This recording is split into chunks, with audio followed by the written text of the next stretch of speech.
Hi, I'm Ben Kai, and I have with me today the remaster of Croc, Legend of the Gogos. Huh? Oh, I meant Legend of the Gobos. Freudian slip there. But really though, this remaster isn't available at all on Steam. No sir, the only place you're gonna get this game is DRM free from GOG. And they'll even throw in the original version for y'all to compare. That's awesome from a game preservation standpoint. But I think once you guys try out this new remaster, I don't think you're gonna want to go back to that original version. So let's take a bite out of this game and see what they've done to it. A very special thanks to the folks at GOG and Argonaut Games for providing me with a GOG review copy of their remaster. First thing that hits you are gonna be those visuals. Like, this isn't just a Keanu Matrix whoa.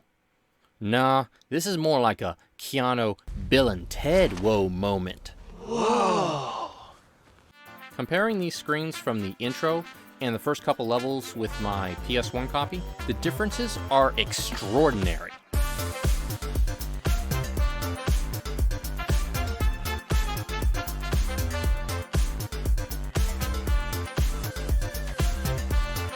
They even included options to flip between remastered and retro looks. You can even do this on the fly with the press of a button.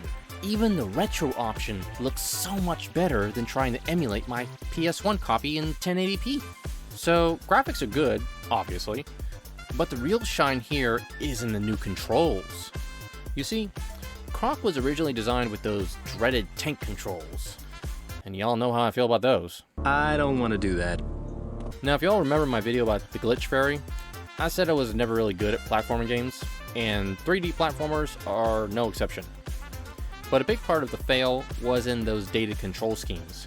I couldn't really make it past those ice levels, while my brother, who is a lot better at these games, got up to the desert levels, but even he struggled with them. Enter the remaster, and now we have full 360-degree omnidirectional movement. Those old ice levels are now a piece of cake. Run in any direction while controlling the camera simultaneously with the dual analog sticks. This redone control scheme is reason enough to purchase the remaster. It truly is the definitive version of Croc. Now, they did still add the original tank controls if you use the D-pad instead of the analog sticks. But why would you do that? We had people screaming online saying, please leave those original controls in. Really? There are people who like those controls? Well, in that case, this game has got you weird people covered. If you move over into the Crocopedia, you'll find a plethora of bonus features. I mean, there's more bonus stuff here than a Lord of the Rings bonus feature disc. Tons of concept art, videos of unreleased levels, a whole series bible for an unrealized Croc TV series, and even instructions on how to knit your own Croc plushie. Oh, look how cute that little snuggle bun is. Too bad I don't know how to knit. But my sister Twisted Cape does. Maybe I can convince her to make a video knitting this cute guy. Not because I want one to hug up on him or anything. Just considering a possible video idea for my sister. No pressure or anything, sis. But it really is a good idea.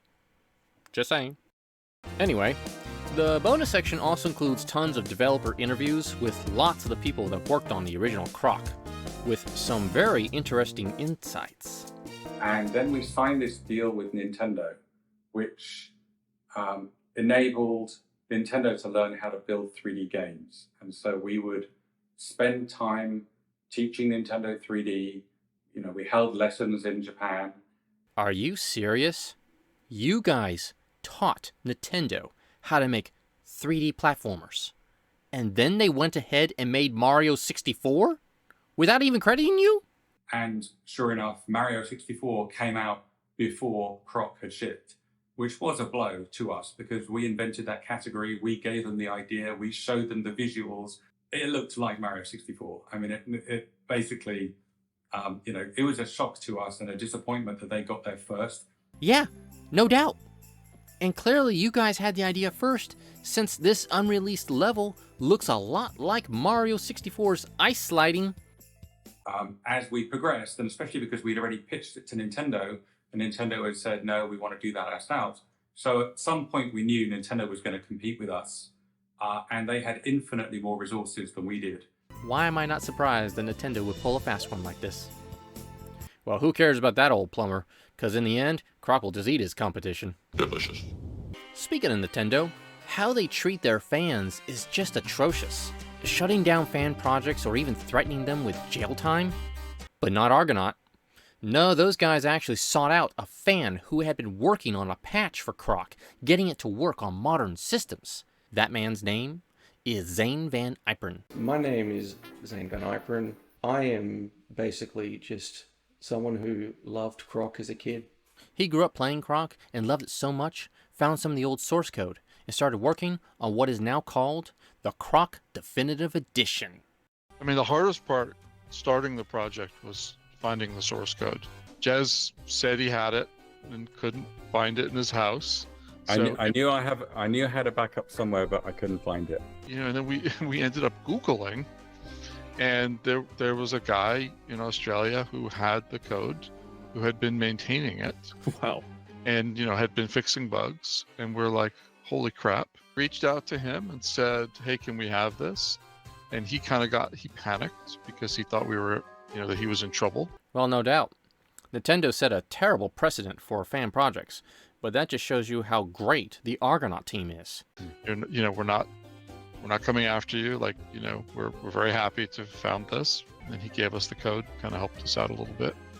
This is how you treat your fans, Nintendo. Take note and be better. You've got to do better. You've got to step up.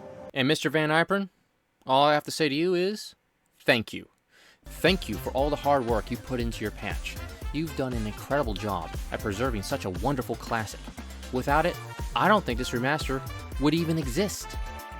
I've done my piece. My work is finished. So long, and thanks for all the fish. Thanks, dude. You're awesome. So that's it for all the improvements. I guess I should talk about the game itself. So these Furby-looking things find our little Croc floating down the river, and against their better judgment, raise him as one of their own.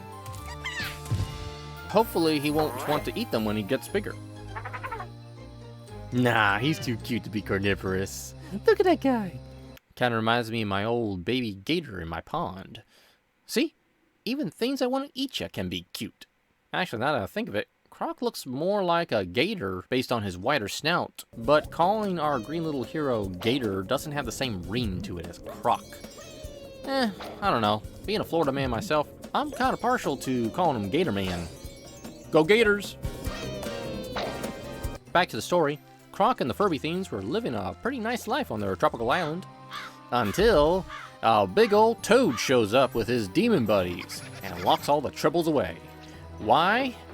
Don't know. But I think it has something to do with not liking cute things. I can bet you this guy was not a cute baby. Now it's up to Croc to rescue the Gobbos and defeat the Toad King. Each level has 6 Gobbos to find, with the final one usually hidden within the level's bonus stage that can only be unlocked by finding 5 gems in that level. These bonus zones usually have some of the more unique gameplay elements. Oh, the old switcheroo trick.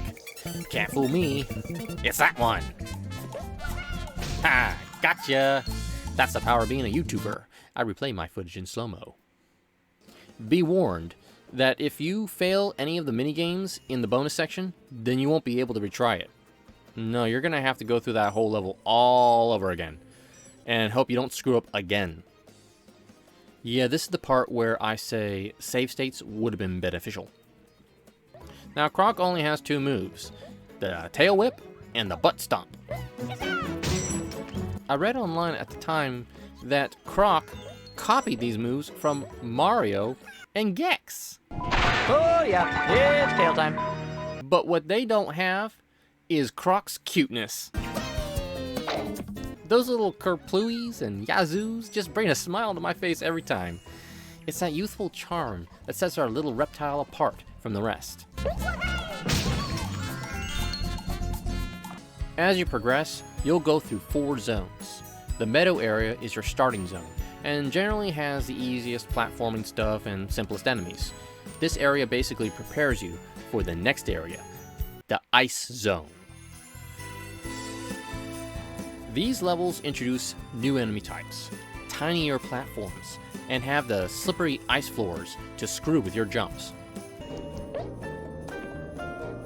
Yes, I still have a bit of trouble in this area.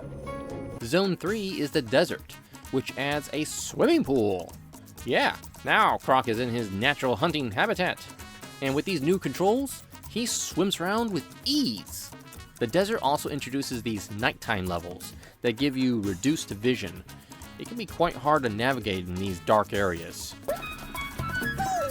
To help you with this, these firefly containers are scattered around the place to give you some temporary light, so you no longer have to be afraid of the dark. Ah! Demons! I wasn't scared. Nope, it was okay. Well, that brings me to Zone 4, the Dungeon Zone. This zone has the hardest platforming sections of the entire game, and will leave you frustrated. But it's the overabundance of these fire demons that will really tick you off. They seem to time their shots just right to get you right when you jump to a new platform. I died countless times to these evil critters. You ain't gonna get me this time. Dang. Fine, I'll just kill you instead. Hey, where'd the floor go? Come on, come on, come on, come on. Whoa, whoa. Yes! Yes! Gotcha, you pointy-eared freak! You son of a toad! What isn't really that hard are the bosses. I was kind of shocked that most of the bosses could be defeated by simply running around the arena until they get tired, then just run up and tail whip them. There were a few bosses that were a bit different, where you had to employ different strategies to defeat them. But even King Toad Thing was basically run around until he tires out. They just made him a longer fight by splitting him up into a 3-stage fight. So after you beat the game, they hint that there's more to it. There are these jigsaw pieces scattered about in the various zones. You gotta find all 8 to unlock a brand new 5th zone. These final secret levels are the ultimate test of your platforming abilities. Each level remixes the 4 zones into a super hard version of that area's platforming traps. And to top it off, they put tons of those tiny platforms everywhere and littered it with those fireball demons. To compare, I tried the same levels on my PS1 and died relentlessly. Yeah, so tank controls were clearly not good here. Now, if you can get to the final level of this secret episode, you'll fight that oversized toad again, but instead of waiting to attack when he's taking a break, you'll be jumping onto moving platforms while dodging projectiles to hit these gons. And you gotta go fast, because all 4 gons have to be gunning to take the big toad down. You only got like 30 seconds when you hit the first one to get to the other 3.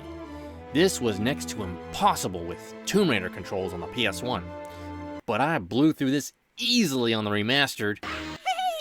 Yay! Victory! So yeah, I like Croc Remastered. You gotta go buy it. But I can't end this video without having my brother take a look at this new Croc. After all, this was his jam back in the day. So, Bro Kai, what do you think about it? My hand hurts, but I like it. You can't ask for a better endorsement than that.